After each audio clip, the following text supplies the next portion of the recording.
Para essa relação de serviço, presta atenção, hein? É a mesma coisa. Para essa relação de serviço, porque nós estamos numa relação de serviço nesse mundo, nós precisamos de estar limpos. Há uma limpeza que somente Deus faz em nossas vidas, mas há também uma limpeza que Deus quer fazer em cooperação conosco. Aqui Paulo escreve sobre uma limpeza que não é apenas algo que Deus faz por nós quando nos sentamos passivamente. Esta é uma autolimpeza para intimidade com Deus que vai além de uma purificação geral para o pecado. Quando o pastor ensina a igreja, Deus tem uma bênção para você, eu estou tirando ela da relação de serviço. Quando o pastor ensina a sua igreja que Deus tem uma bênção para ela e aplica essa palavra apenas para as coisas dessa vida, eu estou tirando da igreja a relação de serviço. Agora, se a gente fala bem assim, ó, Deus tem uma bênção para você, e essa bênção que Deus tem para você, sejam bem-vindas, e essa bênção que Deus tem para você, é uma bênção onde existem tesouros do céu, eu estou levando a igreja a uma relação de serviço. Deus vai te abençoar financeiramente, para quê? Para te ajudar na relação de serviço. Deus está dando saúde para você, para quê? Para te ajudar na relação de serviço. Deus está livrando você da morte, Deus restaurou a sua saúde, Deus te livrou de um acidente automobilístico, Deus te livrou de um acidente doméstico. Deus está preservando a sua vida, porque Ele está ajudando a você e a mim na relação de serviço. Viu? Vocês que chegaram agora para entender o que nós estamos tratando, o que o apóstolo Paulo está dizendo é que 2 Coríntios 7. Então aqui, o mundo é um sistema organizado ante Deus. E o mundo vindouro é um sistema de perfeição que é trago por Jesus Cristo. Então, todo mundo que ainda não converteu a Cristo, ele tem uma relação de comunhão com o sistema. Quando a pessoa se converte a Cristo, ele passa a receber os poderes do mundo vindouro. Agora, a minha relação com esse sistema caído é uma relação de serviço. Eu existo para servir a Deus. E eu só tenho uma missão. E a minha missão é penetrar nesse sistema corrompido e carcomido e tirar a gente de lá. Ponto. Ok, Sérgio? Então, você tem dois tipos de relação com a existência. Tem a relação de comunhão com o sistema caiu, você se converte, você sai de lá, passa a ter uma relação de serviço dentro dos poderes do mundo vindouro. Ok? Por isso que eu não acredito naquela frasinha que fala que perdoa se a igreja te machucou. A igreja nunca machuca. Uhum.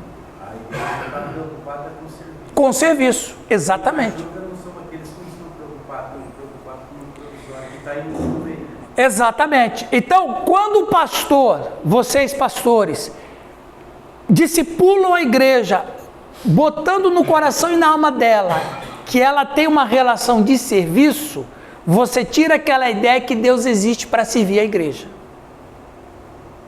Mas agora é o contrário, a igreja existe para servir a Deus. Nós vivemos numa relação de serviço. Por isso que a Bíblia fala, e às vezes a gente não entende, que o nosso descanso não é aqui. O descanso vai chegar. O descanso vai chegar quando? Quando o Senhor do descanso voltar. Jesus Cristo vai declarar férias perpétuas. Esse cara está fazendo segunda-feira, fazendo churrasquinho, descansando. É verdade. Olha o que o apóstolo Paulo fala, e eu quero trabalhar um pouco isso com vocês. Ele vai dizer... Puxa, eu não liga a luz? Não, é legal, é um visitante. Pois é, não...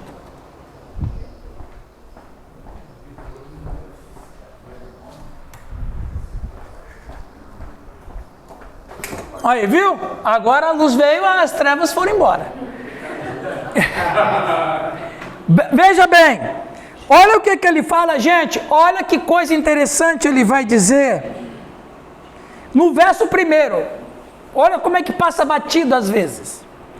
Tendo, pois, ó amados, tais promessas, purifiquemo-nos de toda impureza. Olha lá, tanto da carne como do espírito. Opa! Sofia, aqui tem uma coisa nova que a gente não fala. E não fala, não é porque não quer, é porque não percebe. Porque nós vamos tratar o quê? Qual a imundícia que a gente trabalha direto? Da carne. A gente só trabalha imundícia da carne. Mas Paulo está abrindo um novo horizonte. Ele diz também que tem imundície do espírito. Qual seria, né? Viu, doutora Leia? Mas o espírito que Paulo coloca aqui não é o espírito com letra minúscula. É pneuma. Ou seja, é o espírito humano. É o que está nutrindo a nossa vida. Então veja, nós temos a imundícia da carne. E agora ele está dizendo que Deus também tem que purificar da imundície do espírito. Ele que está fazendo essa divisão. Não sou eu, não é minha interpretação, nem a teologia luterana. É Paulo que diz que há 2 tipos de impurezas que Deus tem que trabalhar. A imundícia da carne, que todo mundo sabe, todo mundo bate. As obras da carne são conhecidas e são. Mas ele está dizendo que tem impureza do espírito. Então veja, o nosso orgulho, nosso legalismo, nosso foco em nós mesmos, nossa justiça própria, nossa amargura, nosso ódio, pode ser muito piores de lidar do que os pecados mais óbvios da carne. O camarada não comete adultério, a mulher não comete adultério, mas o espírito dela está imundo de orgulho. Tem que purificar tanto um quanto o outro. E aqui vai uma chave de compreensão. Por que às vezes tem pessoas cristãs, como em Corinto, que é salvo, mas não é totalmente liberto. Ele é salvo, ele confia em Jesus Cristo. Ele reconhece que ele é um pecador. Deus o limpou das impurezas da carne. Mas tem certas impurezas do espírito que estão presentes. Isso é interessante trabalhar. O apóstolo abre um leque para nós interessante, muito interessante. Olha o que o Campbell Morgan disse, esse grande teólogo do século XIX. Há uma contaminação do espírito que é independente da contaminação da carne. O espírito pode ser contaminado de muitas maneiras. Às vezes penso que os pecados do espírito são mais mortais do que os pecados da carne. Entendeu? Então, que tipo de limpeza nós devemos passar? Ok, carne, ok, a gente luta e Deus dá a vitória, amém por isso. Mas é do espírito. Por que é difícil? Olha lá que interessante. A principal diferença entre a imundície da carne e do espírito é que as do espírito são mais decentes na aparência externa. Esse é o problema. Geralmente são atendidos por uma classe mais elevada da sociedade, mas eles não são menos ofensivos a Deus. Ou seja, a imundície da carne você vê na hora, o cara dá um soco no outro. É visível, mas e do espírito? Ninguém vê. Você está abraçando o Oswaldo, mas por dentro você tem uma inveja muito grande dele. Está apunhalando o cara. Eu convido o Oswaldo para almoçar na minha casa. Eu jogo futebol com o Oswaldo, mas dentro de mim eu queria muito que ele morresse. Hã? E aí assembleando ainda por cima. Então percebem. Aí o que você falou, a imundícia da carne são conhecidas. Por que as imundícias da carne são conhecidas? São visíveis. São claras. Você faz em plena luz. E a do espírito? Ninguém vê. Vocês já repararam que nós usamos um termo, não sei até que ponto é correto, infantilidade. Aí, doutora Leia, isso é para você. Infantilidade aplicada a um adulto, ela é um termo pejorativo. É ou não é? Se alguém falasse para mim, deixe de ser infantil, eu falei, glória a Deus, Jesus disse que do reino dos céus são as crianças.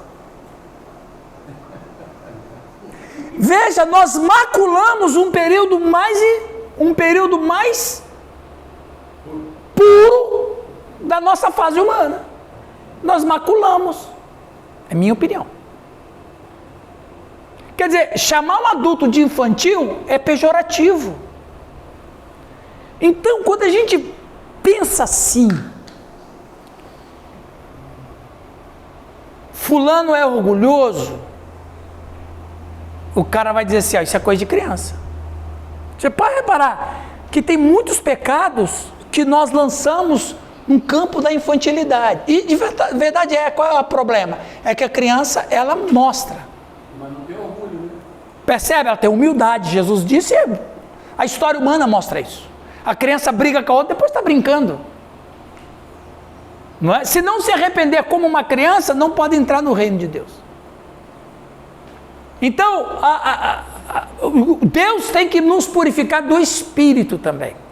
E olha, vou dizer, preste atenção, aqueles irmãos que mais dão dor de cabeça na igreja, são gente que precisa ser purificada do espírito, não da carne. Da carne ele está 100%, mas do espírito está lá. Pode escrever. Esses é que atrapalham a igreja. Tá? Hã? Muito.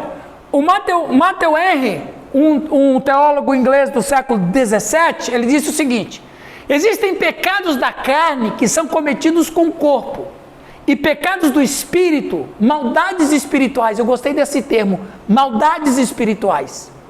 E devemos nos purificar da imundície de ambos, pois Deus deve ser glorificado tanto no corpo quanto na alma. Então o cara glorifica a Deus com o corpo dele. Ele faz uma obra, ele ajuda uma pessoa, ele ora por um enfermo. Mas Deus quer ser glorificado na alma também. Tem compaixão, tem amor, exatamente. Então a gente tem que pensar nisso. Vamos adiante, pessoal. É a entrega de corpo e alma. Entrega de corpo e alma. Bem falado, Sidney. É entrega de corpo e alma. Olha o que ele vai dizer no versículo 9 e 10. Agora me alegro, não porque fostes contristados, mas porque fostes contristados para arrependimento. Pois fostes contristados segundo Deus, para que da nossa parte nenhuma dano sofresse. Porque a tristeza segundo Deus produz arrependimento para a salvação, que a ninguém traz pesar, mas a tristeza do mundo produz morte. Veja, Deus em muitos momentos tem que fazer mal para nós. Em muitos momentos, Deus tem que me fazer mal. Porque se eu não sofrer uma maldade, vamos usar a palavra, de Deus em mim, eu não vou me arrepender. E quando Deus me deixa triste, é sinal de que vai produzir um fruto bom em mim. Olha ali que eu trouxe para vocês perceberem. Identificar que tipo de tristeza a pessoa tem. Só explica bem o que seria essa maldade. Essa maldade é tudo aquilo que pode me causar tristeza, angústia. O Espírito Santo dá paz, mas antes de dar paz, ele fustiga. Contrição. Aliás, a conversão, de acordo com a doutrina luterana, ela só pode vir por contrição em primeiro lugar. Ou seja, eu preciso me sentir mal pelos meus pecados. E é isso que o Espírito Santo faz. Ele faz a pessoa se sentir a pior pessoa da história. Ninguém se converte porque se acha bom. Quem é que se converte? Quem é que se converte? Quem se considera? Olha, eu preciso de Jesus porque eu sou péssimo. Eu sou um lixo. Eu tenho vergonha. Olha, eu olho para trás, o que eu fiz? Meu Deus, onde eu estava com a cabeça? Esse é um mal que Deus causa nesse sentido, que produz tristeza, e a tristeza a reboque traz o arrependimento. Então, lembra sempre, irmãos, que Tudo que Deus faz para nós é bom. Ele mesmo disse, eu faço bem e eu crio o mal. Aliás, Jó vai dizer uma coisa até mais interessante. Deus faz a ferida e Ele mesmo a cura. Como assim, pastor? Deus faz a ferida, Ele provoca alguma angústia na gente. Alguma ruptura, um sofrimento, uma doença, um prejuízo, negócios mal feitos, ministérios que não crescem, porque são sinais de que tem alguma coisa errada comigo. É Deus que está nos angustiando, numa maldade com a gente, que no fundo é uma bondade. É a mesma coisa, o filho que é desobediente, você pai provoca uma maldade, você bate, né? Você põe disciplina nele, mas é uma coisa que tem uma bondade por detrás. Fala. Cara, assim, o culto bom não é quando sai, quando sai triste comigo mesmo. Ué. Quando você fala assim, puxa vida, eu estou arrependido mesmo. O culto bom é esse. Aliás, o Gerhard Groters, um místico cristão do século XII, ele diz o seguinte, a Bíblia, ele diz assim, ó, quando o cristão lê a Bíblia, não é o cristão que lê a Bíblia, é a Bíblia que está lendo o cristão. Tem um livro muito bom do John Piper, chamado A Teologia do Sofrimento. Maravilhoso. Aliás, Ele estuda vários personagens. Exatamente. Sofreram esses processos. Exatamente. Alguns, A morte de parentes, situações onde Deus está trabalhando na, esses processos doloridos. na história, alguns cristãos exageraram. Você vai olhar, o alvo de misticismo cristão, o alvo de espiritualidade cristã era o sofrimento. Por isso que os caras andavam descalços, com o Pedro Valdo na França. Vendeu tudo que tinha, se transformou num mendigo e ele tinha seguidores. O cara tinha seguidores. Era o Pedro Valdo dos protestantes e Francisco de Assis dos católicos. Então muitos tinham prazer no sofrimento, porque eles entendiam que esse sofrimento ia produzir tristeza, e a tristeza produziria arrependimento. Claro que eles foram muito xiitas, não é? Mas essa tristeza que a gente tem que receber de Deus me provoca uma coisa boa, vai me levar, vai me catapultar por uma coisa positiva. Ali... Só como parece, essa tristeza, ela tem um tempo. É o quê? Ela tem um tempo. Não, ela tem um tempo. Ela... Se a pessoa viver triste, Não, exatamente. achando que A tristeza, segundo Deus, viu, Raul? Você disse bem. A tristeza, segundo Deus, é só o gatilho. Disparou, resolveu, cumpriu a sua função. Agora, a tristeza que não para, é a do mundo. Bandido é pego. Ele está arrependido? Não, ele só lamenta porque foi pego. É o remorso. Puxa, eu vacilei, não podia ter ido por aquela rua. Pô, eu vacilei. Percebe? Não é que ele, e agora eu estou arrependido. Não é que ele está arrependido pelo que ele fez. Ele está arrependido porque ele não tomou uma decisão errada que fez ele ficar preso. Hã? É aquilo ali, ó. Identificar que tipo de tristeza a pessoa tem. E aqui, você que é pastor da igreja, que deve conhecer, eu acredito que vocês conheçam suas ovelhas, você tem que olhar neles e ver que tipo de tristeza eles carregam. É a tristeza de Herodes? Embora estivesse entristecido, o rei ordenou que fosse dado por causa de seus juramentos e por causa de seus convidados para o jantar, ele jurou matar João Batista. Ele ficou triste, mas ele nunca teve arrependimento. Outro, ele ficou triste por quê? Porque ele via em João Batista que tipo de pessoa? Um profeta. E o que é matar um profeta? É assinar uma sentença de morte. Então quer dizer que ele não ficou triste porque o João Batista, não, ele ficou triste porque ele tinha algum medo de condenação. É tristeza segundo o mundo. Mas, Mateus 19, 22, o jovem rico, quando o jovem ouviu essa declaração, ele foi embora triste, porque era alguém que possuía muita prosperidade. Por que ele ficou triste, mas não se arrependeu? Ele ficou triste porque Cristo não deu outra alternativa. Jesus não disse para ele assim, vem aqui, vamos negociar. ou isso ou aquilo. Ah, eu quero aquilo, então você vai ficar sem isso. Então ele vai triste porque ele não conseguiu o que ele queria. Ficou triste, mas não teve arrependimento. Eu acho que ele nunca mais dormiu em paz. Mateus 27, 3 a 5. Judas, que o havia traído, viu que havia sido condenado, sentiu remorso, devolveu as 30 moedas de prata aos principais sacerdotes e anciãos. Mas a tristeza dele não produziu arrependimento ou mudança de vida. Teve remorso, mas não arrependimento. Ele não teve. Então, quer dizer, que tipo, aí, Nilton, sermão lá para a tua igreja, que tipo de tristeza você tem? Você vai olhar na escritura, é a mesma frase do pequei. Que é só alegria. Ó, pequei. Sirineu tá quietinho hoje, né, gente? Tá, ele tá comportado. Tema é 2 tipos de tristeza. Ó, pequei. Veja bem, vou dar aqui, ó. Provinha de vestibular cristão. Existem 3 famosas frases de pequei na Bíblia. Pequei, de Davi. Pequei, de Pedro. Pequei, de Judas. Qual desses 3 que declararam pequei não conseguiu o perdão? Davi, Pedro ou Judas? Alternativa A, B ou C? Ou seja, simplesmente dizer pequei não resolve nada. Não resolve nada. Os caras falaram a mesma coisa, pequei. Tu és um homem, pequei.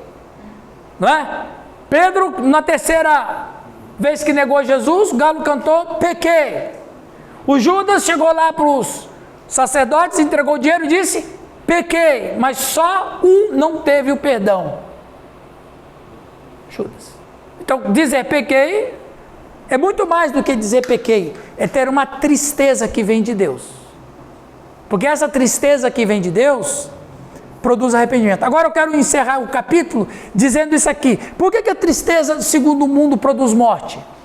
Porque foi remorso, foi arrependimento. O cara faz a besteira. Olha que interessante. Por que a tristeza, segundo o mundo, produz morte? Porque eu queimei a etapa do arrependimento. Eu queimei a etapa do arrependimento. Ou seja, eu tive um sentimento e um pensamento,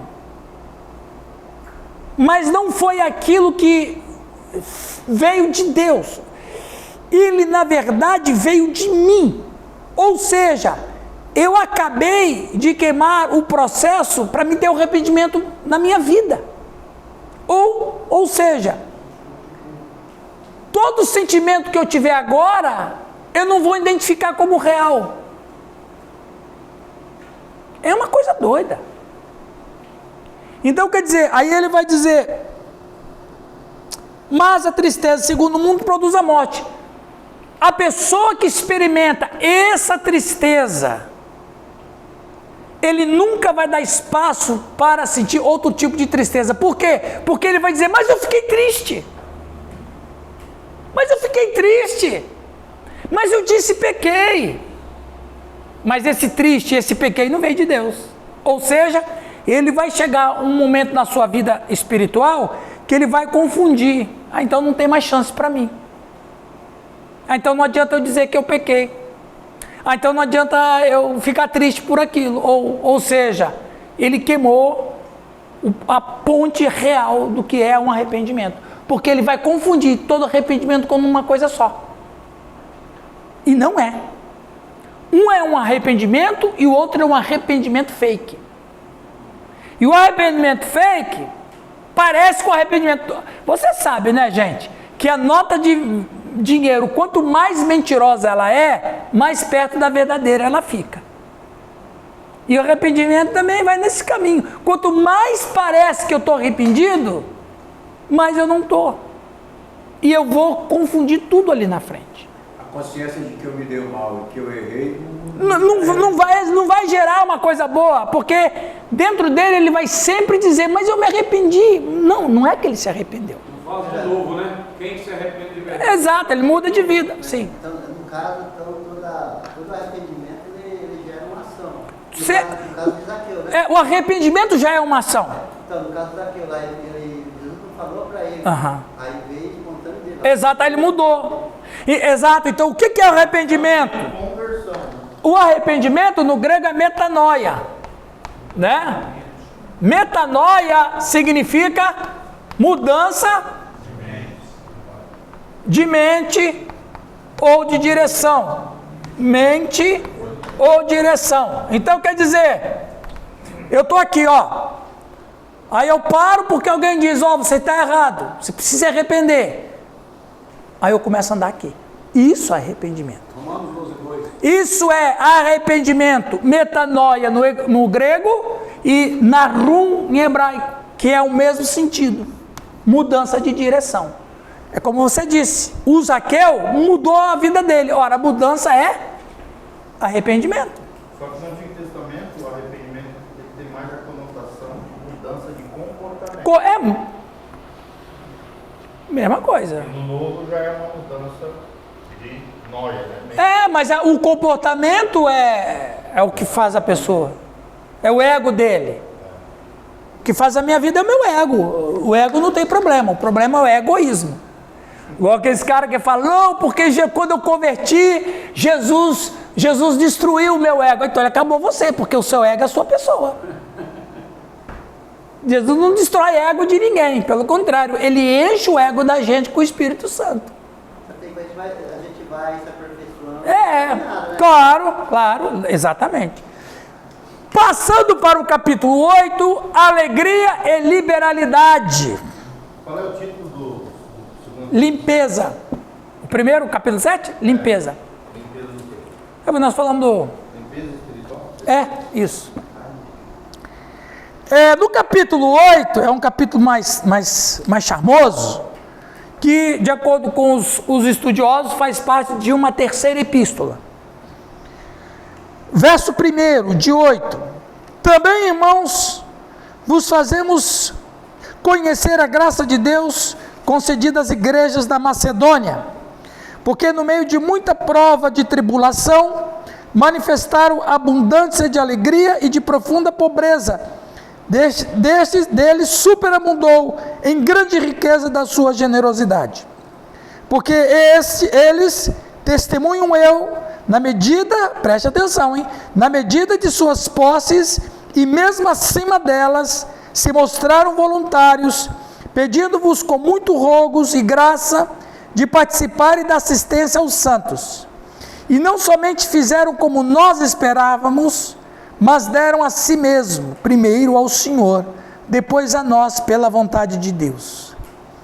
E o que nos levou a recomendar a Tito, que como começou assim também, complete esta graça entre vós. Irmãos, agora nós falamos de um pouco de dinheiro, alegria e liberalidade.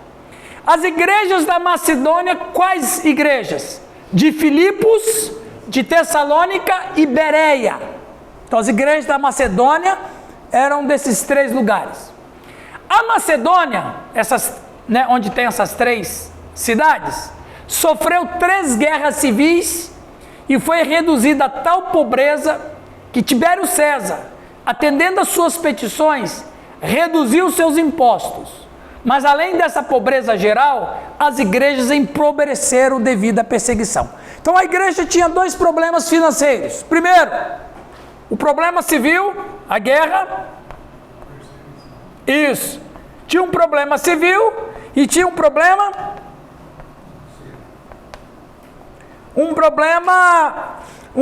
de perseguição. Então veja, Tessalônica principalmente. Aliás, Tessalônica, onde Paulo escreve a sua carta, preste atenção, das 3 cidades, Tessalônica era a cidade que mais perseguia os cristãos, onde muitos perderam não somente empregos, patrimônio foram confiscados, como muitos perderam a vida. Muitos estavam morrendo. Então veja, nós temos 3 cidades com algumas igrejas que têm 2 problemas financeiros seríssimos. Você tem um problema civil, muita gente perdeu o emprego por causa da guerra. Ó, gente, são guerras civis, 3 guerras civis. O que sobra de uma guerra? Entulho, morte, economia fica devastada. Economia fica devastada, pessoas perdem emprego, pessoas que têm algum tipo de comércio, de empresa, perdem. Pessoas morrem.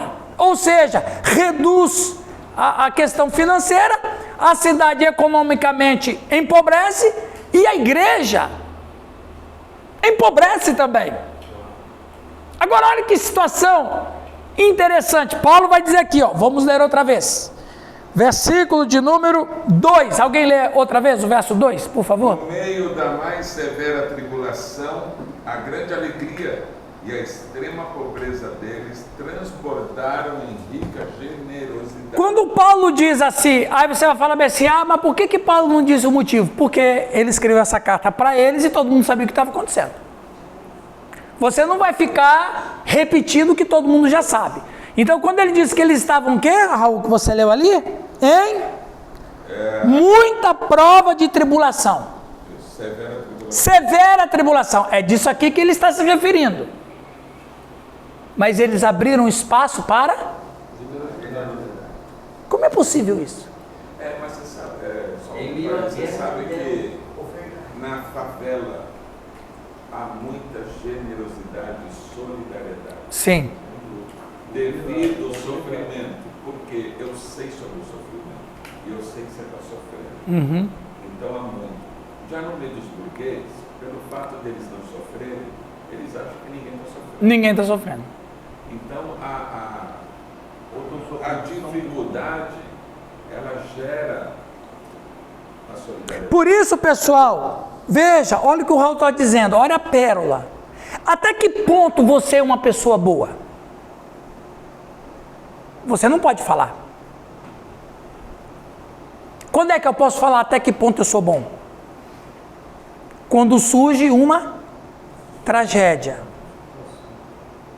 Aí eu vou saber se eu sou generoso, se eu tenho empatia, se eu amo as pessoas, se eu me preocupo com elas. Enquanto isso não acontece, eu não sei até que ponto eu sou bom. Eu só posso medir o tamanho da minha bondade, se isso é possível, se acontecer alguma tragédia.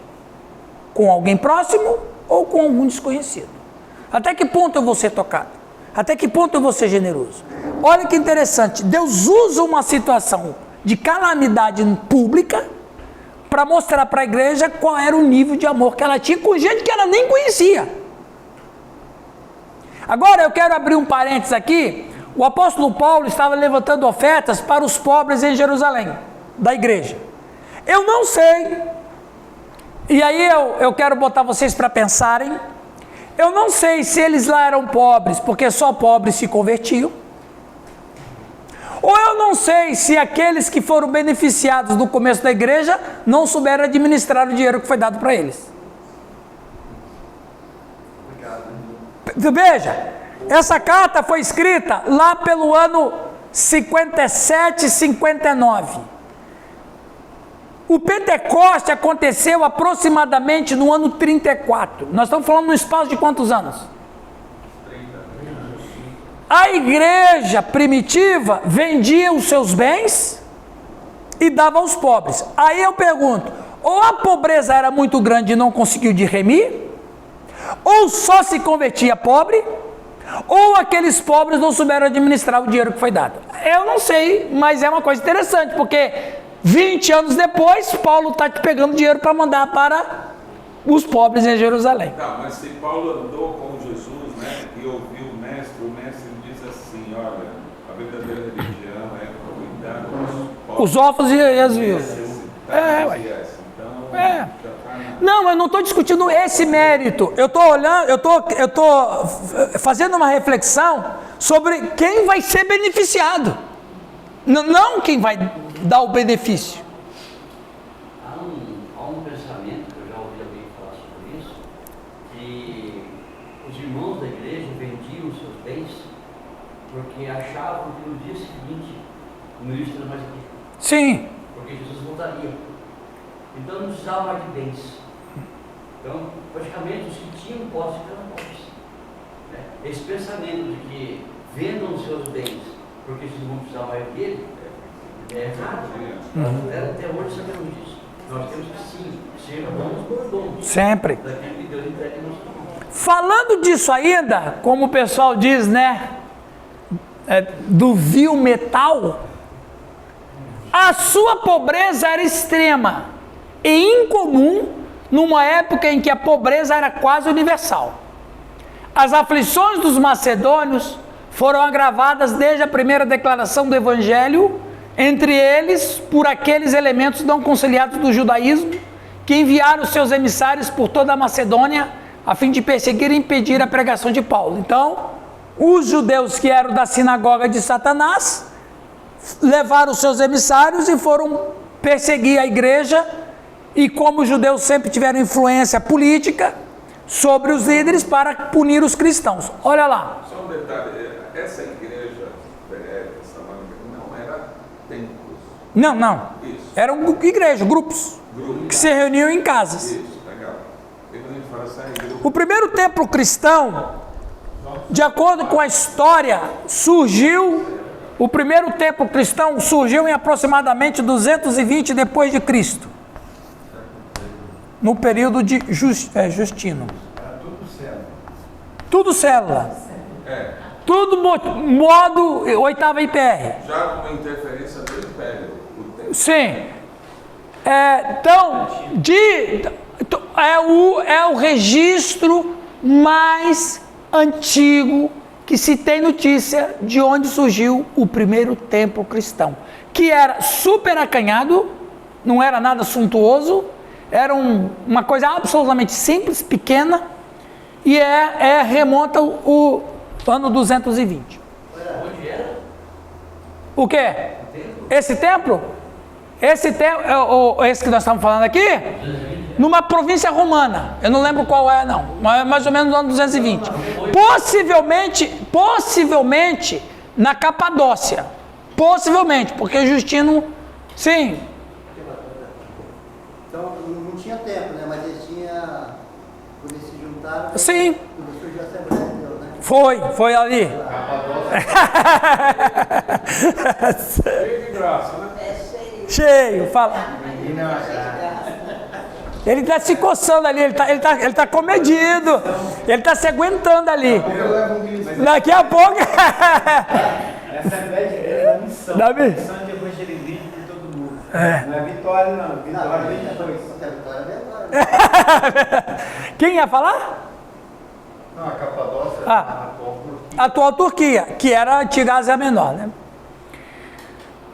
A arrecadação que Paulo tinha em mente aqui era para os cristãos pobres de Jerusalém, embora o destino dos fundos não seja enfatizado.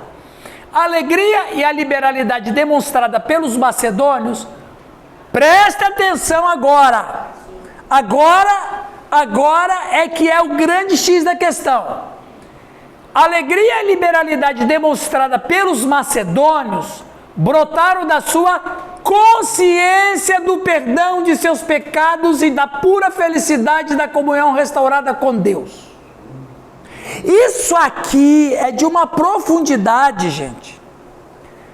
A sua liberalidade foi uma expressão espontânea dessa alegria.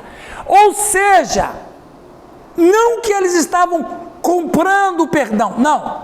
O perdão já tinha sido efetuado na vida deles.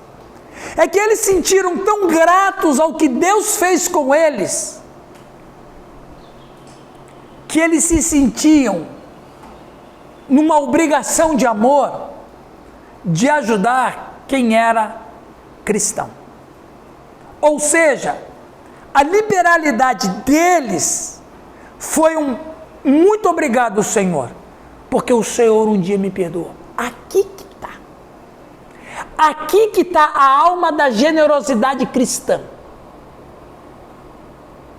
Então veja, eu não tenho dinheiro eu não tenho dinheiro total suficiente. Olha o que Paulo disse ali, ó. Olha lá, ó, verso 3. Porque eles testemunham na medida de suas posses.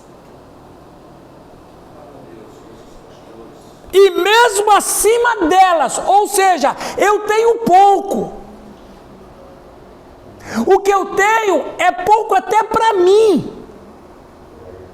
Mas se tem alguém que está mais necessitado, eu vou dividir o pouco, eu vou dar 60% do pouco e vou viver com 40%.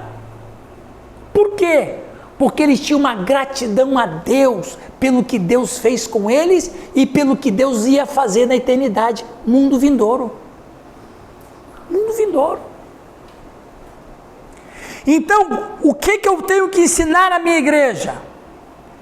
Deus foi gracioso enviando Jesus Cristo e a dimensão do perdão de Deus às vezes não é aberta para o nosso povo. Não é aberta para o nosso povo.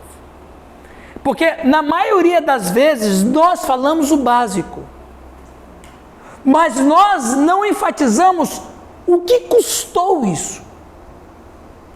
É a importância de ministrar sobre a cruz. Meu Deus do céu, a importância de ministrar sobre a cruz, a importância de ministrar quem é o homem antes, quem é o homem depois, quem é o homem que vai ser. Olha lá, ó. Olha lá. Mais um sermão para você, Nilton. Quem era, quem é e quem será.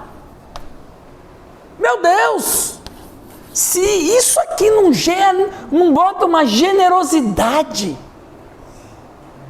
Quem eu era? Um pecador, condenado, um homem que lutava contra a minha própria maldade, que me enojava de mim mesmo. Quem eu sou? Eu sou uma nova criatura por causa da graça de Deus. Quem eu vou ser? Eu vou ser um ser humano ressuscitado com corpos glorificados. Aleluia. Vou habitar na presença de Deus e Deus vai habitar comigo. Aí os cristãos da Macedônia falou: o que é o dinheiro dentro daquilo que eu fui, que eu sou e que eu virei a ser? Eles entenderam, né? Não, entenderam, viveram, compreenderam, se mergulharam, imergiram nesta graça. Isso é graça. Isso é graça. Fala, pastor Sérgio. Pela palavra ali, consciência de perdão de seus pecados e de pura felicidade da comunhão restaurada. Lógico, o homem foi restaurado para Deus, primeiramente. Aham. E aí vem o reconhecimento, como ali o pastor escreveu no slide, por aquilo que Deus fez. O reconhecimento às vezes não é dado para Deus, Aham. é dado para o próximo.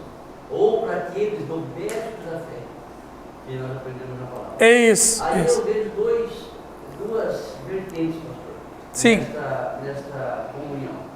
Primeiro, eles deram para uma igreja, para uma cidade, que Uhum. foi a mãe, de onde Sim. nasceu o cristianismo. Exatamente, a fé cristã brotou ali. Conhecimento de onde veio. Isso. De onde brotou ali a primeira igreja. Aham.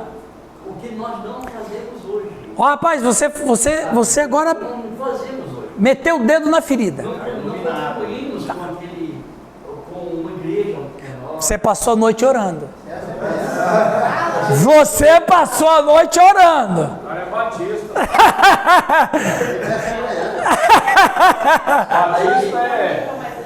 Aí, Continua. O nosso segundo pensamento meu. Aham. Se as igrejas hoje, não vou nem pegar Brasil, pega Campo Mourão. Aham. Fizesse aí uma comunhão com essa aí. Sim. Do evangelho hoje. Nossa, eu tinha ganho Campo Mourão. O Campo Mourão inteiro estava ganho. Ó, você. Nós temos uma escola cristã no Campo Mourão. Não, temos uma. Adventista. Só que, quanto custa? Tinha 3. Sabia que em Campo Mourão tinha 3, né? Quanto custa? Tinha que vocês eram até. Aí nós estamos obrigados a levar os nossos filhos para as escolas seculares, sendo que há igrejas que podem formar escolas Sim. dentro das suas comunidades e Aham. beneficiar toda a cidade, toda a comunidade. Isso aí nós não temos essa consciência. Você disse tudo. Eles tinham uma gratidão com a igreja, com a cidade cuja fé cristã nasceu. Percebe isso? É isso que a gente... eu não estou dizendo vocês aqui, eu estou falando nós pastores, a nossa categoria. A gente ensinou errado às pessoas. A gente ensinou a serem generosos para receber de Deus. Quando na verdade a generosidade é um ato que não tem retorno. Eu simplesmente sou generoso. Se Deus vai retornar, é uma questão dele. É melhor dar do que receber. Palavra do Senhor Jesus. É melhor dar do que receber. Ele já está dizendo, se você vai dar, não pense que você vai ter de volta. Pode ser, mas dê. Tendência é, né? Dê. Agora, quando a pessoa dá na expectativa que vai ter retorno, isso não é generosidade, isso é o quê? Barganha, é negócio. É negócio. Não é que eu sou bom, eu sou ambicioso. Não é que eu sou generoso, eu sou um... É isso aqui, ó. Vamos chegar agora, ó. Que é dinheiro. Então, veja bem, Sérgio. Se eu hoje recebi a graça de Deus, quem eu era, quem eu sou e quem eu vou me tornar a ser, eu tenho que ser generoso com quem me ofereceu essa oportunidade. Quem que me ofereceu? Jerusalém. Nós temos uma dívida de gratidão com Jerusalém. Nós temos pouco dinheiro, mas vamos multiplicar, vamos repartir do pouco que temos. Então, do pouco que eu tenho, 60% eu vou dar. E não é bom, viu? Não. Não esperando que retorne. Nós vamos abençoar aquele povo lá. Então, meus irmãos, aqui está... Que tipo de bênção que a pessoa me deu? Pensa bem. Pastor, assim, essa história de barganha aí é bem antiga, né? Eu acho que... Muito. É uma interpretação. Eu acho que o problema está no coração das pessoas, na questão da intenção dele. Porque Isso. senão você vai pegar todos os textos que falam de dízimo e oferta na Bíblia e rasgar. Porque todo o texto de oferta na Bíblia sobre dízimo e oferta fala para você dar e esperar e ter expectativa de receber. Sim. Leia todos eles, você vai ver. Veja, você falou, eu quero pegar essa primeira parte que você disse. Você usou a... Ganha tá Então, aí você... não conversa, não entende o todo do Evangelho, entende o todo? Não, perfeito, eu achei... O apóstolo Paulo está dizendo, você pega o Velho Testamento, todas as vezes que fala sobre isso, Malaquias 3:10, fala sobre você dar e você recebe. Não, você tem...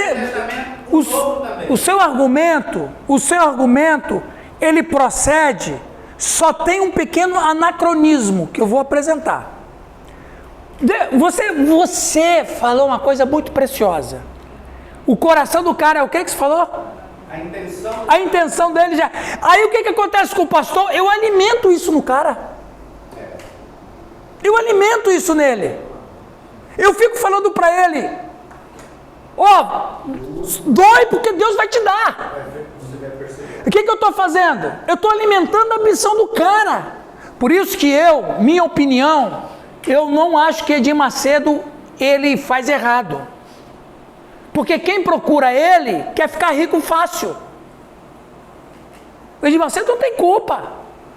A ambição do cara que quer ficar rico, que leva ele para a igreja. Agora, se o cara se lasca, que geralmente se lasca, o problema não é de Edir Macedo, é a sua ambição que está me levando lá, porque eu tô oferecendo um produto que você está interessado. Quando você... Agora, o que é o anacronismo que eu digo? Eu não posso usar o dízimo como parâmetro do Antigo Testamento, porque o Antigo Testamento era a construção de uma nação. E o dízimo, no Antigo Testamento que você se refere, preso à lei de Moisés, é um dízimo que o cristão não tem obrigação. Qual é a obrigação do dízimo que o cristão tem no Antigo Testamento? Com o dízimo de Abraão. Porque Abraão deu dízimo séculos antes da lei.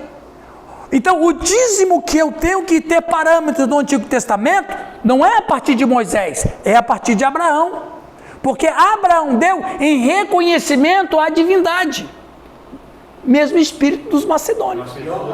Na pessoa de Melquisedeque, que era um tipo de Cristo. Ou seja, Abraão estava dando o dízimo dele para Jesus. Princípio da fé. Quando veio a lei, na construção da nação, o dízimo se tornou obrigatório, porque a nação tem que se construir nas bases financeiras. Ali tem a promessa de Deus para a nação que está sendo construída, mas não tem promessa lá em Abraão. Tem promessa em Moisés, porque Moisés, e aqui está o motivo que muitos de nós perdem o debate sobre o dízimo quando a gente vai debater com uma pessoa que é contra, porque a gente fica em Moisés. Moisés, o dízimo cristão não é parâmetro Moisés. Moisés é lei, e lei não tem nada a ver com graça. O dízimo que é resgatado na fé cristã é o dízimo de Abraão e não o dízimo de Moisés. O dízimo de Abraão não tem promessa nenhuma, o dízimo de Moisés tem porque estão construindo uma nação. O Malaquias, que você se refere bem referido, eles estão numa segunda reconstrução da nação. E precisava de recursos, e os caras estavam preocupados em construir casa bonita para eles. Aí o Abraão falou, vocês estão roubando a Deus. Mas quando você fala de dízimo no Novo Testamento, nunca Moisés é relacionado, mas é Abraão. Quem é que Jesus usa como exemplo de fé? Sempre Abraão. Tudo de Abraão é pela fé, principalmente o dízimo. Então eu tenho que empregar e ensinar o dízimo na perspectiva de Abraão, não de Moisés. E na perspectiva de Abraão é gratidão. E Deus, em sua graça, retribuiu para ele. Eu só acho assim, por exemplo... Eu não sei se rapidamente eu expliquei aqui. No Novo Testamento, Paulo pega lá e vai usar a agricultura como uma base para aquilo que ele está Sim, sim. É uma cultura agrícola. Ele diz, aquele que dá pouco, colhe pouco. Aquele que dá muito, colhe muito. É isso. Vamos falar daqui já. Tá, tudo bem. Aqui eu vou falar sobre isso. Eu só acho que quando você diz barganha, você está sendo até um pouco hipócrita com relação a isso. Porque ninguém dá sem expectativa de receber alguma coisa. Eu acho difícil alguém... Olha, peraí. Você me chamar de hipócrita? Não, no sentido... Não, você falou, você está sendo hipócrita. Você pode não concordar... Não, você não pode concordar com o que eu falo. Você não pode concordar com a ideia que eu apresento. Agora, me chamar de hipócrita, não. Estou falando disso, estou falando assim, aí não. No sentido de você não... Por exemplo, o texto bíblico, o apóstolo Paulo, ele está falando, ele está colocando aqui, ele dá a expectativa, é a palavra que dá. Não sou eu quando eu estou falando, se eu já leio a palavra para as pessoas, eu já estou dando expectativa a elas. Então, eu leio a palavra e deixo eu explicar parte da palavra, não tem sentido. Por exemplo, aí o apóstolo Paulo vai dizer assim, olha, 2 Coríntios 9, 6. Tá vendo? Eu só quero que vocês entenderem, porque assim, eu já tive crise com relação a isso. Você vai falar para o povo, não dá não ter barganha. Aí você vai ler o texto bíblico, você está contradizendo aquilo que você mesmo falou. Vamos continuar que vamos falar sobre isso. O que é dinheiro? O que é dinheiro? A palavra mamon... A palavra mamon... Não, você está gravado. Está gravado. Você disse, você é hipócrita. Está gravado. Mas eu não estou levando como ofensa pessoal. Eu só tive que defender minha honra. Mas não estou... Não, sentido é sentido. Sentido é sentido, meu. Isso aí todo mundo fala. Não. No sentido de você dizer assim, a pessoa não faz isso porque está barganhando. Aí você vai... Mas é barganha e é paganismo. Mas tudo bem. Vamos aqui, ó. A palavra mamon, mas eu não tenho mágoa de você, nem estou ofendido. Só defendi a minha honra. A palavra mamon teve uma história muito curiosa e reveladora. Vem de uma raiz que significa confiar. Preste atenção, isso é importante. E mamon era aquilo que o homem confiava a um banqueiro ou algum tipo de depósito seguro. Mamon era a riqueza que o homem confiava a alguém para mantê-la segura com ele. Quando você vai depositar o dinheiro lá na conta poupança, nos primórdios da palavra, isso é mamon. Você está confiando que o banco vai cuidar do seu dinheiro e que de alguma maneira ele vai se reproduzir pela aplicação. Isto é mamon, no seu sentido primeiro. Então, quando você... Porque veja bem, você dá o seu dinheiro para o banco... Aliás, o banco usa até uma palavra para a gente que é nível de fé. Ele fala de crédito. O que é crédito? O que é crédito? Vem do latim credo, que significa confiar. Ou seja, as relações financeiras com o banco é uma relação de honra, meu. Confiar. Eu vou depositar 10 mil reais e vou confiar que o banco não vai me roubar e vai trabalhar meu dinheiro. Ponto. Isso é o quê? Mamon. Mas, com o passar dos anos, mamon passou a significar não aquilo que é confiado, mas aquilo em que o homem deposita sua confiança. O fim do processo foi que mamon passou a ser escrito com M maiúsculo e passou a ser considerado nada menos do que um Deus. No contexto atual, utilizam para personificar riqueza ou riquezas.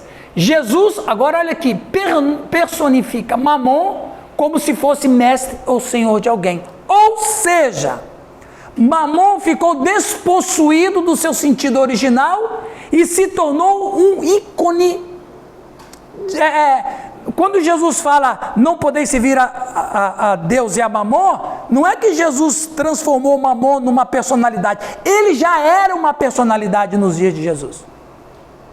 Ele já se tornou um Deus. Porque agora o ato de confiar não na instituição, mas eu transfiro a minha confiança não para o banco, mas eu transfiro a minha confiança para o próprio dinheiro. Para o bem. Por isso que o dinheiro se tornou um vil metal. Porque ele passa a ser, eu tenho uma relação com o dinheiro, mas não tenho mais relação com a ação. Isso lá nos primórdios. Com a instituição. Exato. Então quer dizer, eu agora, olha que coisa, como é que é o ser humano. Eu agora não coloco o dinheiro no banco porque eu confio no banco. Eu agora coloco o dinheiro no banco porque eu preciso dele. Então a minha relação é de adoração, é de dependência. E aqui está o grande problema de muitos de nós cristãos. Não vou dizer nem do mundo, porque o mundo é o mundo. O mundo está afogado nisso. Mas a relação que muitos de nós têm com o dinheiro é uma relação de mamon. É uma religião. Aí voltamos àqueles que não são dizimistas, aqueles que não são generosos nas ofertas, aqueles que quase nunca contribuem com nada, não é?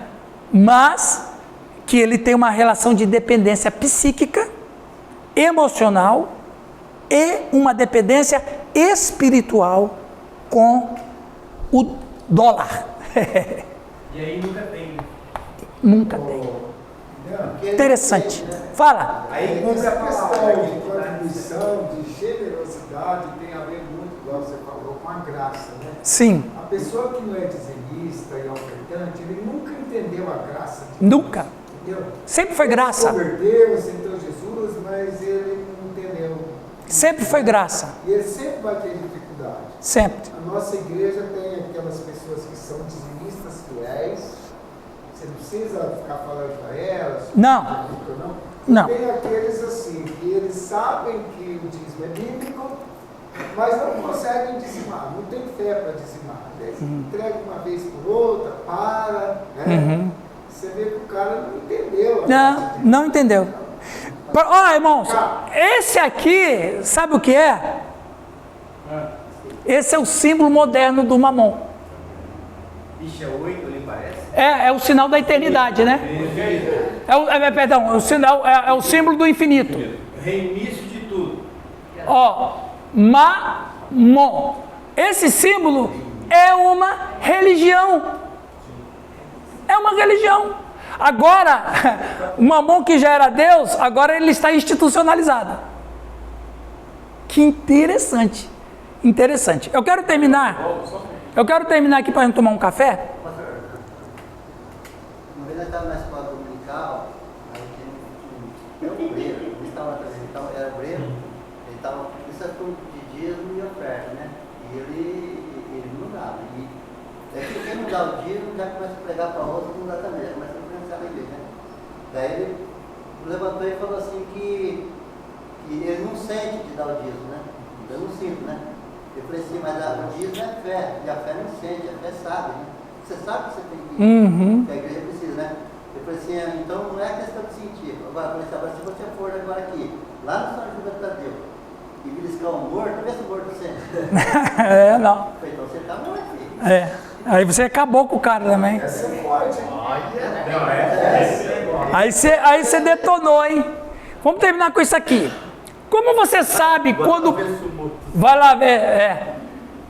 Como você sabe quando algo possui você? Esse Ray Pritchard, um pregador americano. Quando você não consegue imaginar viver sem ele. Quando você fica com raiva de pensar em perdê-lo. Quando você se apega pensando nisso em todos os momentos livres. Quando você está dominado pelo medo com a ideia de perdê-lo. Quando você menciona isso em quase todas as suas conversas. Se você estiver conversando com a pessoa e a pessoa ficar falando sempre de dinheiro, pode ter certeza. Ele é possuído pelo dinheiro. Hã? É muito, exatamente. Não é que ele é apegado, é o dinheiro que apegou a ele. É o dinheiro que pegou ele. Quando você fica chateado se alguém toca ou se aproxima dele. Quando você planeja sua programação em torno disso.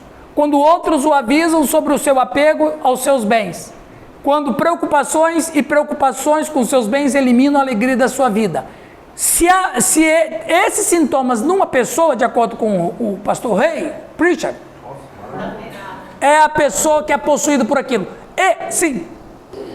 Isso aí, esse texto pode mudar tudo, é Jesus para nós. É. Como que eu sei? Exato. Ou seja, vamos transformar isso numa palavra? O que é isso para mim? Deus. Como que eu sei que ele me possui? Exato. Viu? Há um princípio de filosofia indiana, eu vou terminar essa primeira parte com isso, que diz o seguinte: tudo aquilo que você doa, você possui aquilo. E tudo aquilo que você não consegue doar, é aquilo que possui você. Entende? Então, quando a pessoa é generosa, dizimista, ele possui o dinheiro. Quando a pessoa retém isso, é essa pessoa que é possuída por isso. Aí, quando a pessoa é possuída por isso, o dinheiro perde a sua especialidade e se transforma. Vamos tomar um café e uma água. Bora.